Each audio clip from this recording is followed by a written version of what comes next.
Hey, what's up everyone? I'm Damien, a fellow Plebdev, and today we're going to be building a template for creating Nostr apps. And in this template we're going to leverage NextJS and NDK, which is a library for building Nostr apps in JavaScript. Everything for this workshop is going to be found in this GitHub repo. So how do you find this repo? If you go to our GitHub, github.com/pleb-devs, you'll find this workshop repository that is filled with some workshops that we've done, and in it is a link to this Next.js Nostr app NDK template. So once you're in here, we're just going to go through the README, and everything should work out. So we've got the table of contents here. This is everything we are going to go through today. We're going to start by creating a new Next.js app, and then we're going to install the library that we need. We're going to create a hook. Hooks are just a thing in React that make maintaining the state of your components a little bit easier. And we're going to also create what's called a context provider, which will provide everything we do to the rest of the app.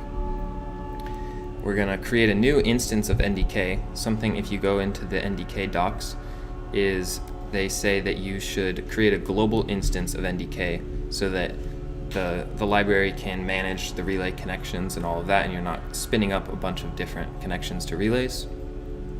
And finally, within this hook, we are going to build a function called subscribe and handle, and we're going to implement that into our app. So to get started, we will need to create a new Next.js app. And for this app, we're going to be using TypeScript.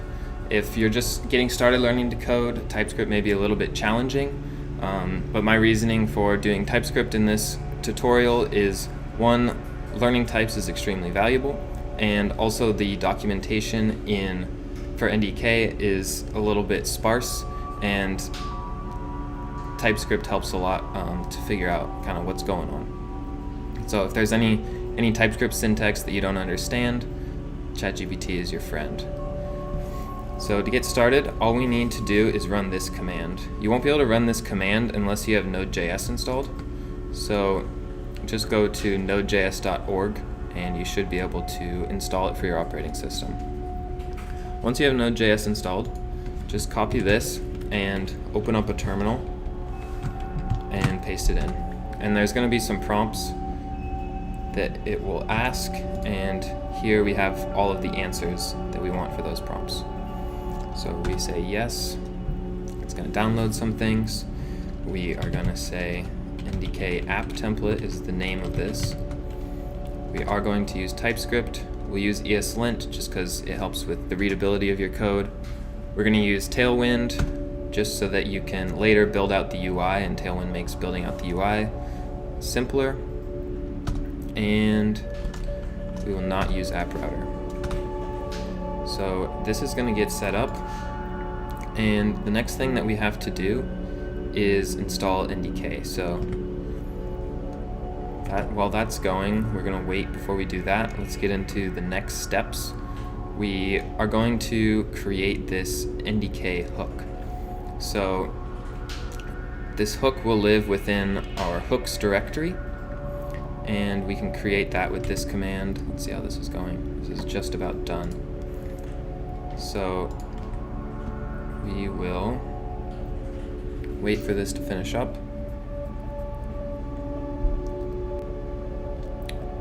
Alright, now that that's done installing, we're going to install NDK. Install that there. And let's open this up in our code editor. So I'm using VS Code, but you can use any code editor that you'd like. Let's see, we opened up the wrong thing there. We need to go into our new app, and now we can open it.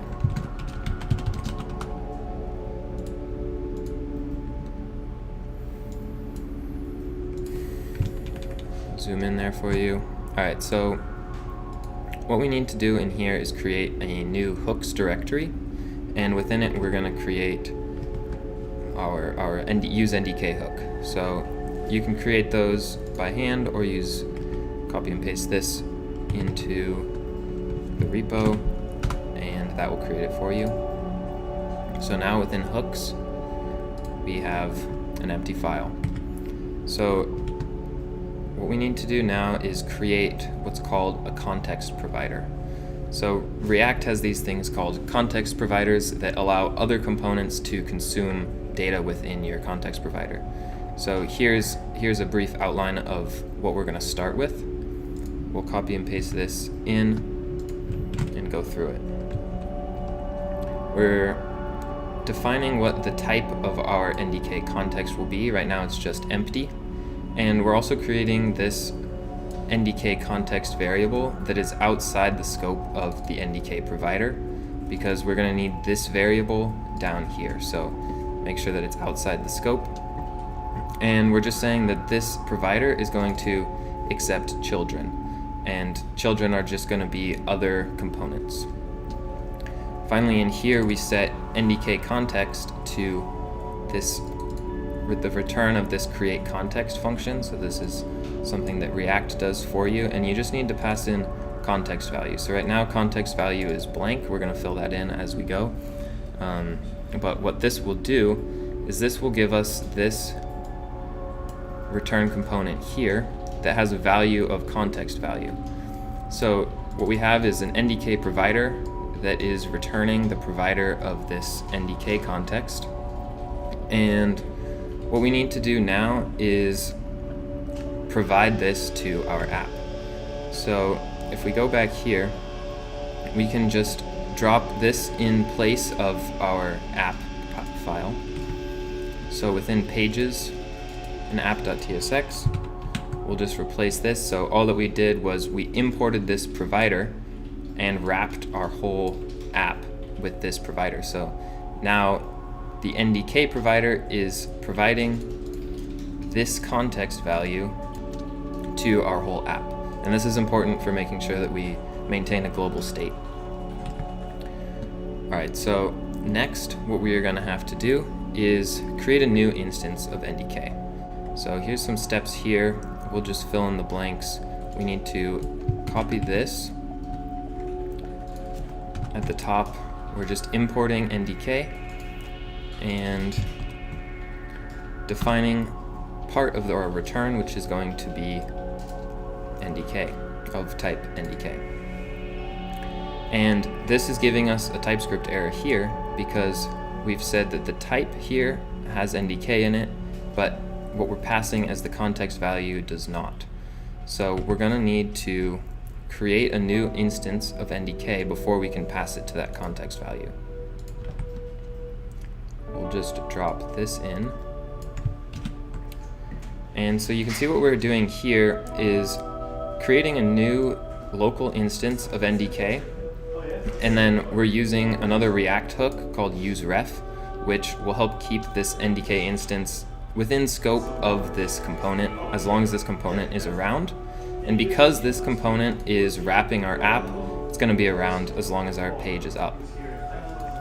And now we're just missing the context value to add, and so we'll just add that. So you can see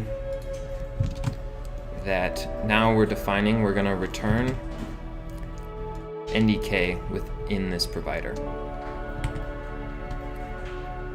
So before NDK does anything, it needs to connect to relays. That way we can read and write to Nostr. So we're just going to pick one relay for now. If you go to nostr.watch, you can see a whole list of relays there, and pick whichever ones you'd like. We're just going to define this variable up here, our default relays, and now we need to give those relays to NDK. So we're creating a new NDK as a class here, and we're creating a new instance of this class, and this class is accepting explicit relay URLs, which we're setting to our array of relays up here. And so now that we have relays, we need to connect to them, and NDK makes that easy with the connect function. And because we're using this useRef hook, our NDK instance is living at ndk.current. So this is the nice thing about TypeScript here within VS Code, is we can hover over things and see the types of them. So we can see ndk.current is of type ndk. And we're just calling the connect function, and once that completes, we'll just log that we're connected to ndk. So what we can do now that we have this first step is just do npm run dev to get our app going. And if we go to start it up at localhost 3000, we will go there and we'll see the default NextJS page, but if we open up our console, we can see this console log. We've connected to NDK. So that means that this is all working, right? And now the final step to make this hook useful is to build a function. This function is going to be called subscribe and handle. So I'm just gonna, this is what the completed hook should look like. So I'm just gonna drop this in, and then we can go through the whole thing. So everything is the same except for we've added subscribe and handle to our context value, and subscribe and handle is defined here. It takes a filter of type ndk filter, which we'll get into in a minute, and a handler. So what this function is going to do is create a new subscription using ndk with that filter and then any options that we pass to it. So what this will do is this will send our filter to the relays and tell them, hey, we want events that match this filter. And once the relays respond with events, this event listener will fire every time an event comes in. And what we'll do is we're just taking that event. This event handler function takes a callback function, so we're just taking the incoming event and passing it to whatever handler we define in subscribe and handle. So now our hook is pretty much done and we can implement it. We're just going to do this on our index page, and everything there right now is just generated by NextJS, so we'll just replace it with this and go through it. We're just importing these are just types, and they help stay consistent with the code that we're writing. And we also import the useNDK hook, and then two hooks from React, useEffect and useState. So useState is used right here, and what this allows us to do is manage the state of certain variables within our component. So what we're defining is most recent event, and then we're setting here a function to set that most recent event. And then we're using the hook here, and remember this hook down here, we exported useNDK, and it's using context of the NDK context. So everything that gets returned by useNDK will be what we see here. So we have subscribe and handle. We could also import NDK if you want to do certain NDK specific things that you don't want to write the function for within your hook. The other hook from React that we're using is useEffect.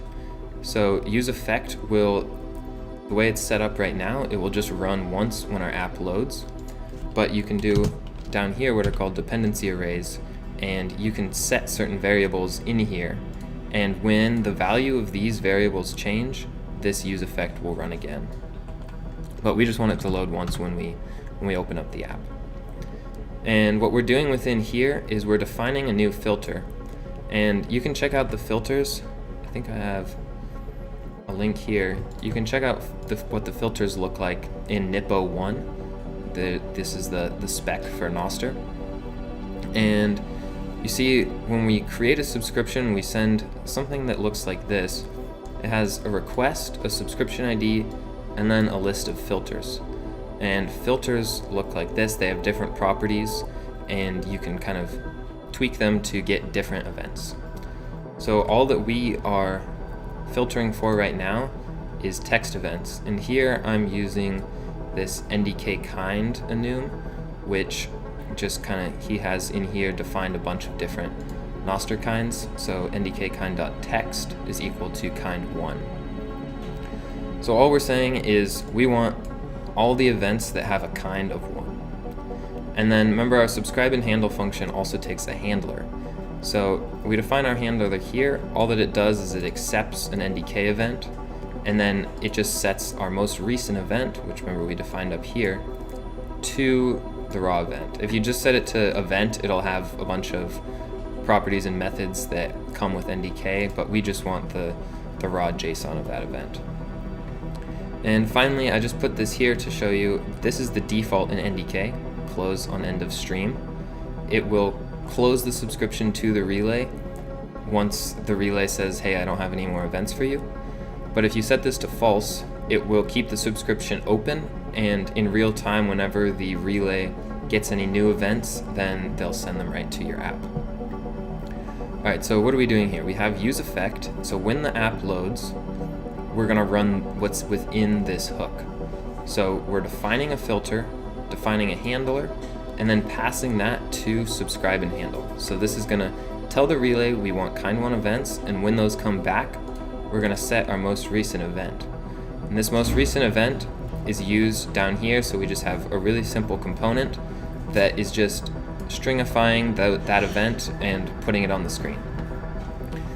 So if this all works, what we should see is a stream of events coming in. So this is every time we reload, you'll see this is just each event coming in as it goes, and this is the last one that it sent. It sent close on end of stream.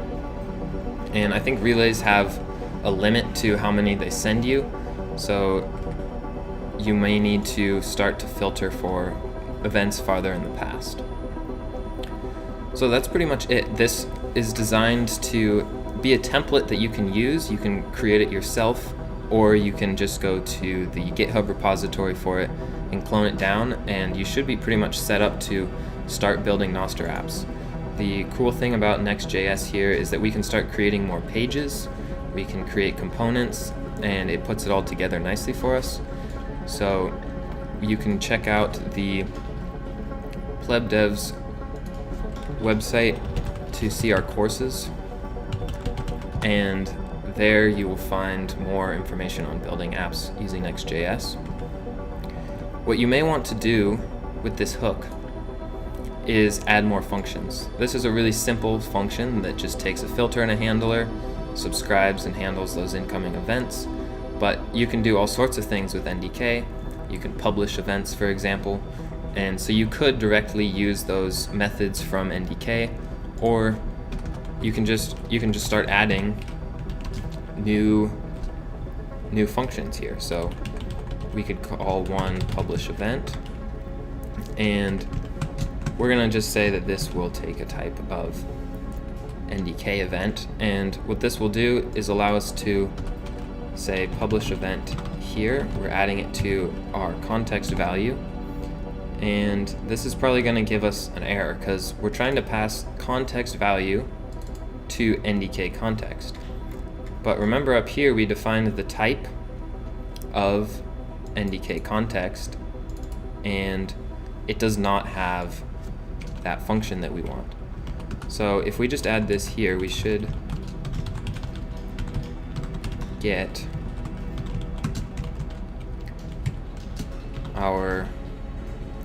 our error resolved. So right now it doesn't return anything.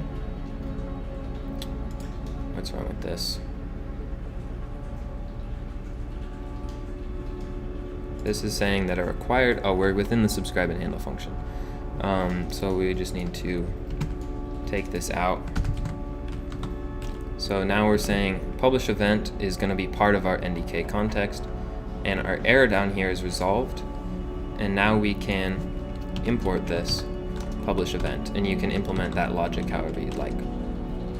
Alright, so this was just a quick primer, maybe a little bit complicated with TypeScript and using NextJS, but NDK is a really powerful library for building apps on Nostr, so I hope that this tutorial can get you started building your first Nostr apps.